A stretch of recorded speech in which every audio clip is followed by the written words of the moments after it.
Cycle ಸವಾರಿ ಮಾತಿನ ಲಹರಿ. ಪ್ರಸ್ತುತಿ ಜಾಂಪಣ್ಣ ಆಶಿಹಾಳ್.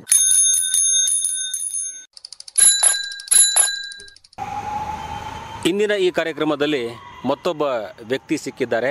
ಬಹುಶಃ ನಾವು ಅವ್ರ ಪಾಡಿಗೆ ಅವ್ರ ಕೆಲಸಕ್ಕೆ ಹೋಗೋ ಜನರನ್ನ ನೋಡ್ತಾ ಇರ್ತೀವಿ. ಆದರೆ ಇಲಾಖೆಗಳಲ್ಲಿ ಕೆಲಸ ಮಾಡ್ತಾನೂ ಕೂಡ ಸೈಕಲನ್ನು ಬಳಸುವವರು, ಇನ್ನಿತರ ಹವ್ಯಾಸಗಳನ್ನು ಕೂಡ ಅವ್ರು ಇಟ್ಕೊಂಡು ತುಂಬ ಚುರುಕಾದ ವ್ಯಕ್ತಿತ್ವವನ್ನು ಇಟ್ಕೊಂಡವರು ಕೂಡ ಸಿಗ್ತಾರೆ. ಪೊಲೀಸ್ ಇಲಾಖೆಯಲ್ಲಿ ದೈಹಿಕ ಶಕ್ತಿ ತುಂಬ ಚೆನ್ನಾಗಿನೇ ಇರಬೇಕು ಅಂತೇಳಿ ಹೇಳ್ತೀವಿ ನಾವು, ನಿಜ. ಆದರೆ ದೈಹಿಕ ಶಕ್ತಿ ಅಥವಾ ದೈಹಿಕ ಇತರ ಚಟುವಟಿಕೆಗಳನ್ನು ತೊಡಸ್ಕೊಳ್ಳೋಕೆ ಸೈಕಲನ್ನು ಕೂಡ ಒಂದು ಮಾಧ್ಯಮವನ್ನಾಗಿ ಅದನ್ನು ಬಳಸೋರು ನಾವು ನೋಡ್ತೀವಿ. ಈಗಲೂ ಕೂಡ ಮೊದಲು ಸೈಕಲನ್ನು ಬಳಸೋರು ಇದ್ರು. ಪೊಲೀಸರು ಅಂತಂದ್ರೆ ಅವ್ರ ಕೈಯಲ್ಲಿ ಒಂದು ಸೈಕಲ್ ಇರ್ತಿತ್ತು, ಲಾಠಿ ಸೈಕಲ್ ಎರಡು. ಇವತ್ತಿನ ಕಾರ್ಯಕ್ರಮದಲ್ಲಿ ಮಾತಾಡೋಣ. ಬಹಳ ವಿಶೇಷವಾದ ವ್ಯಕ್ತಿ ನಮ್ಮ ಜೊತೆಗಿದ್ದಾರೆ. ಸರ್ ನಮಸ್ಕಾರ. ನಮಸ್ಕಾರ ಸರ್. ನಿಮ್ಮ ಹೆಸರು? ನನ್ನ ಹೆಸರು ಶೇಷಾದ್ರಿ ಅಂತ ಸರ್. ಶೇಷಾದ್ರಿ ಅವರೇ, ಬಹಳ ಖುಷಿ ಆಯ್ತು ತಾವು ಈ ಕಾರ್ಯಕ್ರಮದಲ್ಲಿ ಭಾಗವಹಿಸಲಿಕ್ಕೆ. ಬಹಳ ಕುತೂಹಲದಿಂದ ಬಂದಿದ್ದೀರಿ ನೀವು. ನಮಗೂ ಕೂಡ ನಮ್ಮ ಕೇಳುಗರ ಪರವಾಗಿ ಈ ನಿಮ್ಮ ಕೆಲವು ಅನುಭವಗಳನ್ನ ಅವರಿಗೆ ಮುಟ್ಟಿಸಬೇಕು ಅಂತ ಅನ್ನೋದಿದೆ ಇದರಲ್ಲಿ. ಸೈಕಲ್ ಅಂತಂದ್ರೆ ಅಥವಾ ಪೊಲೀಸರು ಯಾವತ್ತೂ ಸೈಕಲ್ ಮೇಲೆನೆ ಕಾಣೋರು. ಹೌದು, ಹಿಂದೆ ಎಲ್ಲ ಪೊಲೀಸ್ನವರು ಸಾಕಷ್ಟು ಸೈಕಲ್ನೇ ಬಳಸ್ತಾ ಇದ್ರು ಸರ್.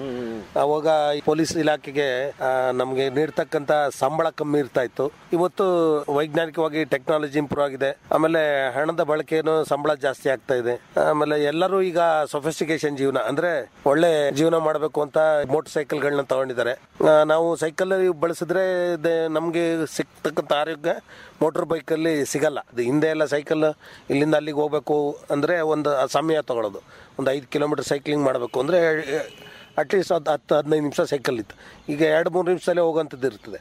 ಇವತ್ತೇನಾಗಿದೆ, ಈ ಮೋಟರ್ ಸೈಕಲ್ಗಳನ್ನ ಹೆಚ್ಚಿಗೆ ಬಳಕೆ ಮಾಡ್ತಾ ಇರೋದ್ರಿಂದ ಮಾಲಿನ್ಯ ಆಗ್ತಾ ಇದೆ. ನಾವು ನಮ್ಮ ಹಿಂದಿನ ಸಂಸ್ಕೃತಿಗೆ ಬರಬೇಕು ಅಂದ್ರೆ ಸೈಕಲ್ ತುಳಿಬೇಕು, ನಮ್ಮ ಆರೋಗ್ಯ ಚೆನ್ನಾಗಿರ್ತದೆ. ಪೊಲೀಸರು ಸದೃಢವಾಗಿದ್ರೆ ನಾವು ಸಮಾಜನ ಸದೃಢ ಮಾಡಬಹುದು ಸರ್. ಬಹಳ ಒಳ್ಳೆ ಮಾತುಗಳನ್ನ ಹೇಳಿದ್ರಿ ನೀವು. ಇದರ ಸೂಕ್ಷ್ಮವಾಗಿ ಅದರ ಸೈಕಲಿನ ಮಹತ್ವ ಕೂಡ ಸಾರಿದ್ರಿ. ಅಂದ್ರೆ ಸೈಕಲ್ ಅಂತ ಅನ್ನೋದು ಅವರು ಪೊಲೀಸರಿಗೆ ಅವ್ರ ಇಲಾಖೆಯವರು ನೀಡೋದಕ್ಕಿಂತ ತಾವು ಅದರಲ್ಲೇ ಬರ್ತಿದ್ರು. ಮನೆಯಿಂದ ಹೋಗೋದು ಬರೋದು ಎಲ್ಲ ಮಾಡ್ತಿದ್ರು. ಈಗಲೂ ಕೂಡ ವೆಹಿಕಲ್ ಏನಾದ್ರು ಬಳಸಿದ್ರೆ ಅದು ಅಧಿಕಾರಿಗಳಿಗೆ, ಪೊಲೀಸ್ ಅಧಿಕಾರಿಗಳಿಗೆ ಇರುತ್ತೆ ಅಲ್ವಾ? ಸಾಮಾನ್ಯವಾಗಿ ಪೊಲೀಸ್ ಅಧಿಕಾರಿಗಳಿಗೆಲ್ಲ ವಾಹನಗಳಿರ್ತದೆ ಸರ್. ಈಗ ನಾವು ಕೆಳಹಂತದ ಅಧಿಕಾರಿಗಳಾದ್ರೆ ಪೊಲೀಸ್ ಕಾನ್ಸ್ಟೇಬಲ್ ಇರ್ಬೋದು, ಹೆಡ್ ಕಾನ್ಸ್ಟೇಬಲ್ ಇರ್ಬೋದು, ಅಸಿಸ್ಟೆಂಟ್ ಸಬ್ ಇನ್ಸ್ಪೆಕ್ಟರ್ ಇರ್ಬೋದು. ಸಬ್ ಇನ್ಸ್ಪೆಕ್ಟರ್ ತಕ್ಕನೂ ಪೊಲೀಸ್ ಇಲಾಖೆಯಲ್ಲಿ ಕೊಡೋದು, ಸಬ್ ಇನ್ಸ್ಪೆಕ್ಟರ್ಗಳಿಗೆ ಕೊಡ್ತಾರೆ ಮೋಟರ್ ವೆಹಿಕಲ್ ನ. ಇನ್ನ ನಮ್ಮ ಮಟ್ಟದಲ್ಲಿ ಕೆಲವೊಂದು ಪೊಲೀಸ್ ಠಾಣೆಗಳಲ್ಲಿ ಚೀತಾ ಈ ತರ ಕೊಡ್ತಾರೆ. ಸೊ ಹಂಗಾಗಿ ಸೈಕಲ್ ತುಳಿಯೋದ್ರಿಂದ ಎಲ್ಲರ ಆರೋಗ್ಯನೂ ಸದೃಢ ಆಗ್ತದೆ. ಒಂದು ನಾವು ಇಂಗ್ಲಿಷ್ ಅಲ್ಲಿ ಒಂದು proverb, sound mind is a sound body ಅಂತ. ಸೊ ಹಂಗಾಗಿ ನಾವು ಸದೃಢವಾಗಿದ್ರೆ ಮೈಂಡ್ ಸೌಂಡ್ ಇರ್ತದೆ, ಬಾಡಿನೂ ಸೌಂಡ್ ಇದ್ದಾಗ ನಮ್ಮ ಕಾರ್ಯಕ್ಷಮತೆ ಜಾಸ್ತಿ ಆಗ್ತದೆ. ಹೌದು. ಈಗ ಇದು ಸೈಕಲ್ ಅನ್ನ ನಾವು ಸಾಕು ಬಿಡು, ಅಲ್ಲಿ ಹೆಂಗೆ ನಾವು ಅಭಿವೃದ್ಧಿ ಆಗ್ಬಿಟ್ಟಿದ್ದೀವಿ, ಜೀವನ ಮಟ್ಟ ಕೂಡ ಎತ್ತರಿಸಿದ ಮೇಲೆ ಮತ್ತೇನು ಸೈಕಲಿನ ಅವಶ್ಯಕತೆ ಇಲ್ಲ ಅಂತ ಸೈಕಲ್ ಬಿಟ್ಬಿಡ್ತಾರೆ. ನೀವು ಯಾಕೆ ಮತ್ತು ಅದನ್ನ ಹಂಗೆ ಕಂಟಿನ್ಯೂ ಮುಂದುವರಿಸಿದ್ರಿ? ಇಲ್ಲ ಸರ್, ನಾನು ಪೊಲೀಸ್ ಇಲಾಖೆಯಲ್ಲಿ ಕೆಲಸ ನಿರ್ವಹಿಸ್ತಾ ಇದ್ದಂಥ ಸಮಯದಲ್ಲಿ ನನಗೊಂದು ಅವಕಾಶ ಸಿಕ್ತು. ನಾನು ಜಾಗೃತ ದಳ, ಸೆಸ್ ಜಾಗೃತ ದಳ ಅಂತ ಒಂದಿದೆ. ಆ ಜಾಗೃತ ದಳದಲ್ಲಿ ನಾನು ಕರ್ತವ್ಯ ನಿರ್ವಹಿಸುವ ಸಮಯದಲ್ಲಿ ನನಗೆ ಸಮಯ ಸಿಗ್ತಾ ಇತ್ತು. ಮಾರಕ ರೋಗ ಕೋವಿಡ್ ಬೇರೆ ಬಂತು. ಆ ಸಮಯದಲ್ಲಿ ನಾವು ಪೊಲೀಸರು ಸಮಾಜನೂ ಕಾಯಬೇಕು, ನಮ್ಮನ್ನು ನಾವು ಸದೃಢವಾಗಿ ಇಟ್ಕೋಬೇಕಾಗಿದ್ದ ಸಮಯದಲ್ಲಿ ಈ ಸೈಕಲ್ ತುಳಿಯೋದ್ರಿಂದ ನಮಗೆ ಏನು ಡಿಸ್ಟೆನ್ಸ್ ಇಟ್ಕೋಬೋದು ಒಬ್ಬರಿಂದ ಒಬ್ಬರು, ಆಮೇಲೆ ನಮ್ಮ ಆರೋಗ್ಯನ ವೃದ್ಧಿ ಮಾಡ್ಬೋದು ಅಂತ ಮತ್ತೆ ನಾವು ಯಾಕೆ ಸೈಕಲ್ ತುಳಿಬಾರ್ದು ಅಂತ ಅಂದ್ಬಿಟ್ಟು, ಅಂದರೆ ನಮ್ಮ ಶೈಕ್ಷಣಿಕ ಜೀವನದಲ್ಲಿ ಅಂದರೆ ವಿದ್ಯಾಭ್ಯಾಸ ಮಾಡೋ ಟೈಮಲ್ಲಿ ಸೈಕಲ್ ತುಳಿತಾ ಇದ್ವು. ಅದು ವಿದ್ಯಾಭ್ಯಾಸ ಮುಗಿದ ಮೇಲೆ ನಾವು ಕಾರ್ಯದ ಒತ್ತಡಗಳು, ಇನ್ನೊಂದು ಸಮಯ ಸಿಗ್ತಾ ಇರಲಿಲ್ಲ. ಹಿಂಗಾಗಿ ಸೈಕಲ್ ತುಳಿಲಿಕ್ಕೆ ಆಗ್ತಾ ಇರಲಿಲ್ಲ. ಈ ಪ್ಯಾಂಡಮಿಕ್ ಕೋವಿಡ್ ಅಂತ ಬಂದ ಮೇಲೆ ಈಗ ಮಕ್ಕಳನ್ನೂ ನಾವು ಆರೋಗ್ಯವಂತರಾಗಿ ನೋಡ್ಕೋಬೇಕು. ಹಂಗಾಗಿ ಆ ಮಕ್ಕಳನ್ನ ಎಲ್ಲರೂ ಹೊರಗಡೆ ಕರ್ಕೊಂಡು ಹೋಗ್ಬೇಕು ಅಂದರೆ ಈ ಡಿಸ್ಟೆನ್ಸ್ ಇಟ್ಕೋಬೇಕಿತ್ತು. ಹಂಗಿದ್ದಾಗಿ ಸೈಕಲ್ನ ಮಕ್ಕಳ ಜೊತೆ ಸೇರಿ ಮಕ್ಕಳ ಆರೋಗ್ಯಕ್ಕೋಸ್ಕರ ಸೈಕಲ್ ತುಳಿಯೋಕೆ ಶುರು ಮಾಡ್ದು. ಅದನ್ನ ಒಂದು ಹವ್ಯಾಸವಾಗಿ ಇಟ್ಕೊಂಡ್ಬಿಟ್ಟಿದ್ವಿ.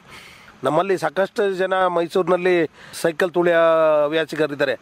KSRTC ಡ್ರೈವರ್ ಇದ್ದಾರೆ, ಪೊಲೀಸ್ ಆಫೀಸರಲ್ಲಿ ACP CCB ಇದ್ದಾರೆ, ಸಂದೇಶ್ ಅಂತ, ಅವರು ಸೈಕಲ್ ತುಳಿತಾಯಿದ್ರು. ನಮ್ಮ ಅಡಿಷನಲ್ SP ಮಡಿಕೇರಿ ಅವರಿದೆ, ಸೈಕಲ್ ತುಳಿತಾರೆ. ಈ ಥರ ನಮ್ಮ ಪೊಲೀಸ್ ಆಯುಕ್ತರಾಗಿದ್ದಂಥ ದಯಾನಂದ್ ಸಾಹೇಬರು, ಅವರು ಕಿಲೋಮೀಟರ್ ಗಟ್ಟಲೆ ಸೈಕಲ್ ತುಳಿಯೋರು, ಭಾಳ ಸದೃಢರಾಗಿದ್ದು. ಅವರು ಒಂಥರ ಇನ್ಸ್ಪಿರೇಷನ್ ನಮಗೆ. ಅವ್ರು ಸಾಹೇಬರೇ ತುಳಿತಾರಲ್ಲ ನಾವು ಅಂತ. ನಮಗೆ ಸುಧೀರ್ ಅಂತ ಪೊಲೀಸ್ ಆಯುಕ್ತರಿದ್ರು, ಅವರು ನೈಟ್ ಬಿಟ್ ಸಿಬ್ಬಂದಿಗಳಿಗೆ ಸೈಕಲ್ ತುಳಿಲಿಕ್ಕೆ ಅಂತ ಸೈಕಲ್ ತರಿಸಿ ಅದಕ್ಕೆ ಬ್ಯಾಟ್ರಿ ಅಳವಡಿಕೆನೂ ಮಾಡಿದ್ರು. ಸೈಕಲ್ ತುಳಿಯೋದ್ರಿಂದ ಭಾಳಷ್ಟು ಪ್ರಯೋಜನಗಳಿದೆ. ನಿಮ್ಮ ಕೀಲುಗಳು ಗಟ್ಟಿ ಆಗ್ತವೆ, ನಿಮ್ಮ ಸ್ನಾಯುಗಳು ಬಿಗಿಯಾಗಿರ್ತವೆ, ಹಂಗಾಗಿ ನಮ್ಮ ದೈಹಿಕ ಈ ಚಟುವಟಿಕೆಗಳಲ್ಲಿ ಸೈಕಲ್ ತುಳಿಯೋದ್ರಿಂದ ಬೆವರೋದ್ರಿಂದ ಆಲ್ಮೋಸ್ಟ್ ಸುಮಾರು ಕಾಯಿಲೆಗಳು ಗುಣ ಆಗ್ತವೆ. ಹಂಗಾಗಿ ಸೈಕಲ್ ತುಳಿಯೋದು ಉತ್ತಮ ಅಂತ ನನ್ನ ಒಂದು ಅನಿಸಿಕೆ. ಸರಳವಾಗಿ ಹೇಳಿದ್ರಿ ನೀವು. ಇದರ ಮಹತ್ವ ಗೊತ್ತು ಮತ್ತು ಜನರಿಗೆ ತಿಳಿ ಹೇಳುವಂಥ ಒಂದು ಮಾತಿನ ಕೌಶಲ್ಯ ಕೂಡ ಇದೆ.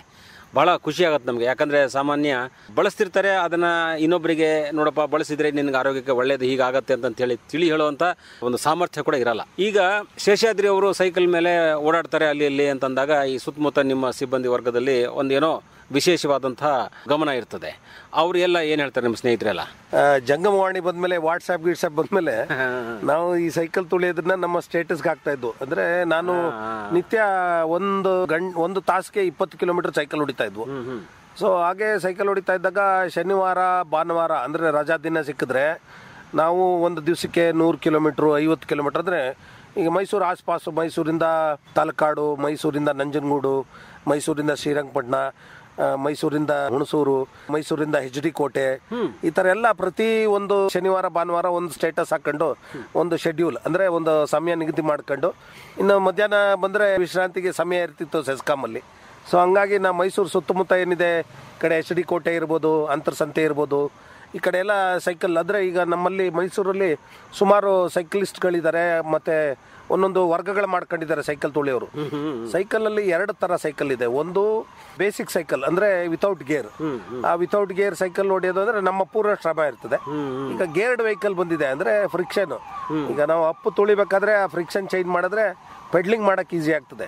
ಈಗ ನಾವು ಈ ಸೈಕಲ್ ತುಳಿಯಕ್ಕೆ ಶುರು ಮಾಡಿದ್ಮೇಲೆ ಚಾಮುಂಡಿ ಬೆಟ್ಟ ಒಂದು 40 ಸಲ, ರಿಂಗ್ ರೋಡ್ ಒಂದು 10 ಸಲ, ಮೈಸೂರು ರಿಂಗ್ ರೋಡ್ ಪೂರ್ಣ ಬಳಕೆ ಮಾಡಿದ್ರೆ 42 ಕಿಲೋಮೀಟರ್ ಆಗ್ತದೆ. ಸೊ ಹಂಗಾಗಿ ಮೈಸೂರು ಈ ರಿಂಗ್ ರೋಡ್ ಏನಿದೆ ಅದನ್ನ ತುಳಿಬೇಕಾದ್ರೆ ನಮ್ಗೆ ಏರಿಳಿತಗಳು ಬಹಳ ಚೆನ್ನಾಗಿರ್ತದೆ. ಈಗ ಸೈಕಲ್ ತುಳಿದವ್ರಿಗೆ ಅದನ್ನ ಆಸ್ವಾದಿಸಿದವ್ರಿಗೆ ರುಚಿಕಟ್ಟಾಗ ಇರ್ತಕ್ಕಂಥ ಆಹಾರ ಹೆಂಗ್ ಸೇವನೆ ಮಾಡಿದಾಗ ಅದರಲ್ಲಿ ಆನಂದ ಸಿಗುತ್ತೋ ಹಾಗೆ ಸೈಕ್ಲಿಂಗ್ ಅಲ್ಲಿ ಒಂದೊಂದು ರೋಡಲ್ಲಿ ತುಳಿದಾಗ್ಲೂ ಅದ್ರದ್ದೊಂದು ಮಜಾನೇ ಇರುತ್ತೆ. ನಾನು ಕೂಡ ರಿಂಗ್ ರೋಡ್ ಅನ್ನ 3 ಸತಿ ಹೋಗಿ ಬಂದಿದ್ದೀನಿ. ನೀವು ಹೇಳಿದ್ದೆಲ್ಲ ಬಹಳ ಚೆನ್ನಾಗಿದೆ ರಿಯಲಿ.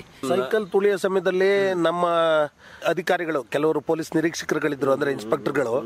ಅದರಲ್ಲಿ ಈಗ ಅವರು ಜಯಕುಮಾರ್ ಅಂತಿದ್ದಾರೆ, ಅವರು ಈ ಮೈಸೂರು ಸಿಟಿ ಟ್ರಾಫಿಕ್ ಅಲ್ಲಿ ಇದ್ರು, ಸೆನ್ ಅಲ್ಲಿ ಇದ್ರು. ನಾವು ಮೈಸೂರಿಂದ ಧರ್ಮಸ್ಥಳಕ್ಕೆ ಸೈಕಲ್ ತುಳಿದು ಬಿಸಲೆ ಘಾಟ್ ಮೇಲೆ, ಅದು ಒಂದ್ ದಿವಸ ಶನಿವಾರ ಸಂತೆ ಆಲ್ಟ್ ಆಗಿ ಮಾರನೇ ದಿವಸ ಬೆಳಗ್ಗೆ ಅಲ್ಲಿಂದ ಹೊರಟು 1 ಗಂಟೆಗೆಲ್ಲ ಧರ್ಮಸ್ಥಳ ತಲುಪಿದ್ವು. ನಂತರ ಅದಾದ್ಮೇಲೆ ನಾವು ನೆಕ್ಸ್ಟ್ ಮಲೈ ಮಹದೇಶ್ವರ ಬೆಟ್ಟಕ್ಕೆ ಸೈಕಲ್ ತುಳಿದ್ವು. ಹುಬ್ಬಳ್ಳಿಯಲ್ಲಿ ಒಬ್ರು ಪೊಲೀಸ್ ಇನ್ಸ್ಪೆಕ್ಟರ್ ಇದ್ದಾರೆ, ಅವರು ಕನ್ಯಾಕುಮಾರಿ ಟು ಕಾಶ್ಮೀರ್ ಸೈಕ್ಲಿಂಗ್ ಮಾಡಿದ್ರು.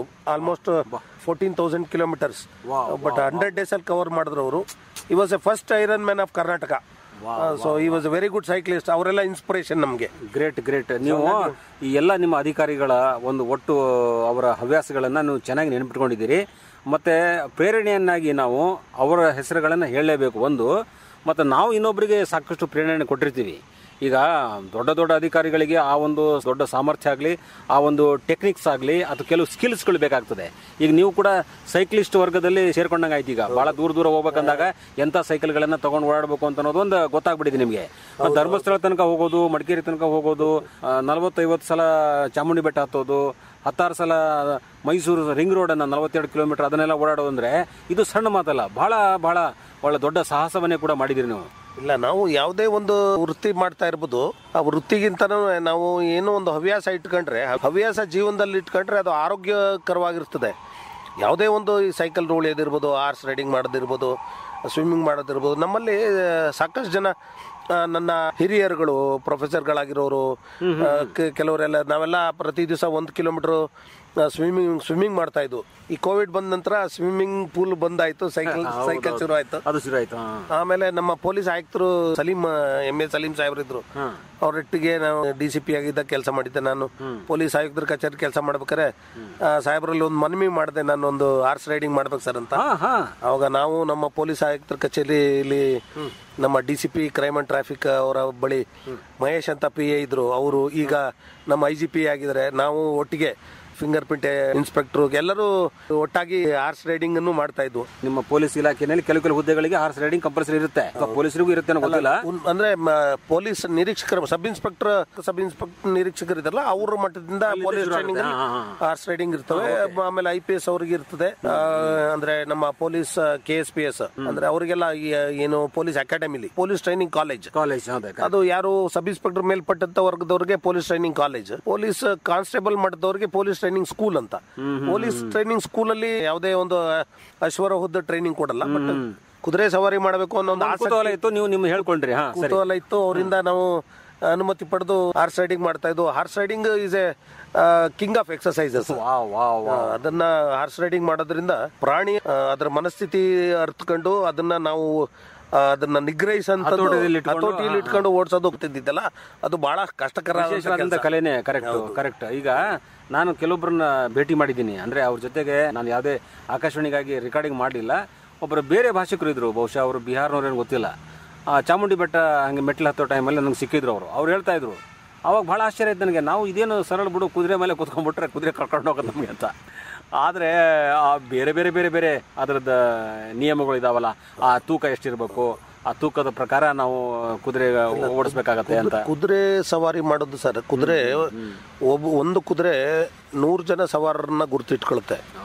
ಕುದುರೆ ಓಡಿಸೋದಿದೆಯಲ್ಲ ಅದು ಒಂದು ಕಲೆ. ಒಂದು ಪ್ರಾಣಿಯ ಮನಸ್ಥಿತಿನ ಅದಕ್ಕೆ ಈಗ ತಣ್ಣನೆ ವಾತಾವರಣನೇ ಇದ್ರೆ ಅದು ಕುದುರೆ ನಮ್ಮ ಕೈಗೆ ಸಿಗಲ್ಲ, ಅದಕ್ಕೆ ಒಂಥರ ಮುದ ಬಂದು ಓಡ್ತದೆ, ನಿಗ್ರಹಿಸೋದು ಕಷ್ಟ ಇರ್ತದೆ. ಆಯ್ತಾಯ್ತು, ಈ ಕುದುರೆ ಕಥೆಗಳು ಇನ್ನೂ ಬಹುಶಃ ಬಹಳ ವಿಸ್ತಾರವಾಗಿ ಹೇಳ್ಬೇಕಾಗತ್ತೆ ನೀವು. ನಾನು ಸಾರ್ವಜನಿಕರಲ್ಲಿ ಆಮೇಲೆ ನಮ್ಮ ಕೇಳುಗರಲ್ಲಿ ನಾನು ವಿನಂತಿ ಮಾಡೋದು ಏನಂದ್ರೆ, ಮಕ್ಕಳಿಗೆ ಸೈಕಲ್ ತೋಳಿಸೋದು ಅಭ್ಯಾಸ ಮಾಡಿಸಿ. ದೈಹಿಕ ಶ್ರಮ ಇದ್ರೆ, ನಮ್ಮ ದೇಹದಿಂದ ಬೆವರು ಇಳಿಸಿದ್ರೆ ಆಲ್ಮೋಸ್ಟ್ ನಮ್ಮಲ್ಲಿ ಇರ್ತಕ್ಕಂಥ ರೋಗಗಳು ರುಜಿನಗಳನ್ನ ಕಮ್ಮಿ ಮಾಡ್ಬೋದು. ನಾವು ಸೈಕಲ್ ತುಳಿಯೋದ್ರಿಂದ ಕಾನ್ಸಂಟ್ರೇಷನ್ ಇರ್ತದೆ, ನಿಮ್ಗೆ ವರ್ಕ್ ಸ್ಕಿಲ್ ಜಾಸ್ತಿ ಆಗ್ತದೆ. ಇದು ನೀವು ಒಳ್ಳೆ ಮಾತು ಹೇಳಿದ್ರಿ. ಈಗ ಮಕ್ಕಳಿಗೆ ಸೈಕಲ್ ಅದನ್ನ ಬಳಸಕ್ಕೆ ಹೇಳ್ಬೇಕು. ಏನಾಗಿದೆ, ಗಾಡಿಯಲ್ಲಿ ಹೋಗ್ಬಿಡ್ಲಿ, ವ್ಯಾನಲ್ಲಿ ಹೋಗ್ಲಿ ನನ್ನ ಮಕ್ಕಳು ಅಂತ ಹೇಳಿ ಸುರಕ್ಷತೆ ದೃಷ್ಟಿಯಿಂದ ಪಾಲಕರು ಕೆಲವು ಸಲ ಮಕ್ಕಳಿಗೆ ಸೈಕಲ್ ಅನ್ನ ಕೊಡಲ್ಲ. ಆದ್ರೆ ತಾವೇ ಸುರಕ್ಷತೆ ದೃಷ್ಟಿಯಿಂದ ಅದನ್ನ ಗಮನದಲ್ಲಿ ಇಟ್ಕೊಂಡು ಕರೆಕ್ಟ್ ಆಗಿ ಸೈಕಲ್ ಓಡಿಸಿದ್ರೆ ಸಮಸ್ಯೆ ಏನಿಲ್ಲ. ಈಗ ಮೈಸೂರು ನಗರದಲ್ಲಿ ಸರ್, ನಮ್ಮ ಕಾರ್ಪೊರೇಷನ್ ಅಂದ್ರೆ ಮೈಸೂರು ನಗರ ಪಾಲಿಕೆನೂ ಕೆಲವೊಂದು ರೋಡ್ಗಳಿಗೆ ಸೈಕಲ್ ಬೇ ಅಂತಾನೆ ಮಾಡಿದೆ. ಹಂಗಾಗಿ ಮಕ್ಕಳು ಸುರಕ್ಷಿತವಾಗಿ, ಅಂದ್ರೆ ಈಗ ನಾವು ಹಿಂದೆ ಎಲ್ಲ ನಮ್ಮ ತಂದೆ ತಾಯಂದ್ರೆ ಏನ್ ಮಾಡ್ತಿದ್ರು, ಮಕ್ಕಳನ್ನ ಅವ್ರು ಆಟದ ಮೈದಾನಕ್ಕೆ ಬಿಡ್ತಾ ಇದ್ರು. ಇವತ್ತು ನಮ್ಮ ಮಕ್ಕಳಿಗೆ ಆಟದ ಮೈದಾನ ಹಂಗಾಗಿದೆ. ಹಂಗಾಗಿ ನಮ್ಮ ಮಕ್ಕಳು ಸೈಕಲ್ ತುಳಿಯೋದ್ರಿಂದ ಅವ್ರಿಗೆ ರಸ್ತೆಯ ನಿಯಮಗಳನ್ನ ಹೇಗೆ ಪಾಲಿಸಬೇಕು ಅನ್ನೋ ಒಂದು ಮನಸ್ಥಿತಿನೂ ಅವರಿಗೆ ಗೊತ್ತಾಗ್ತದೆ. ಬರುತ್ತೆ. ಮತ್ತೆ ಆಟೋಟದಲ್ಲಿ ಅವರು ಬೇಕಾದ್ರೆ ಅಲ್ಲಿ ಸೈಕಲ್ ಇಂದ ಶುರುವಾಗಿ ಇನ್ನಿತರ ಆಟಗಳಲ್ಲಿ ಅವರು ತಮ್ಮನ್ನು ತಾವು ತೊಡಸ್ಕೊಳ್ಬಹುದು. ಯಾಕಂದ್ರೆ ಹೆಚ್ಚಿನ ಕ್ಯಾಲರಿ ಸುಡುವಂತದ್ದು ಏನು, ಈಗ ಅದು ಈಜು ಮಾಡಿದ್ರೆ ಜಾಸ್ತಿ ಕ್ಯಾಲರಿ ಸುಡುತ್ತೋ, ಸೈಕ್ಲಿಂಗ್ ಮಾಡಿದ್ರೆ ಜಾಸ್ತಿ ಸುಡುತ್ತೋ, ಒಟ್ಟಾರೆ ಏನಾದ್ರೂ ಚಟುವಟಿಕೆಗಳು ಬೇಕೇ ಬೇಕು. ಮನುಷ್ಯನ ದೈಹಿಕ ಚಟುವಟಿಕೆಗಳು ಇದ್ರೆ ಮಾತ್ರ ಅವನು ಸರಿಯಾಗಿ ಇರಕ್ಕೆ ಸಾಧ್ಯ ಆಗತ್ತೆ ಅಂತ ಹೇಳ್ಬಹುದು.